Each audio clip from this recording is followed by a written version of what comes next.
Good morning everybody, unless of course you're watching this video in the evening. In that case, good evening, and you are watching Time Travel TV. And today we're going to be talking about the presidency of George Washington, the first president of America. So, as you probably already know, he was already incredibly famous for leading the Continental Army in the American Revolutionary War, which made him a national hero. So when they came round to electing their first president, it was kind of a foregone conclusion.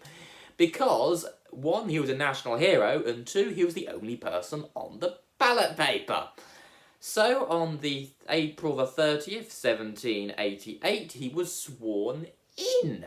And as first president, he set up a lot of how we know America to be today. For example, there was many suggestions of what to call him. Of course, he was the president, but many said, what should we call you? Your Excellency, or Your Magnificence, or Your Highness? And he said, no, call me Mr. President, which is what we call the president today. He also set up the federal court system along with the first cabinet. Coincidentally, members of the first cabinet also went on to become future presidents. For instance, his vice president, John Adams, became the second president of America.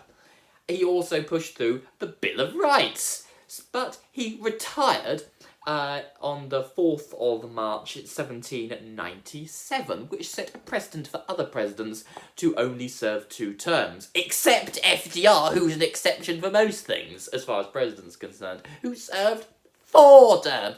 4?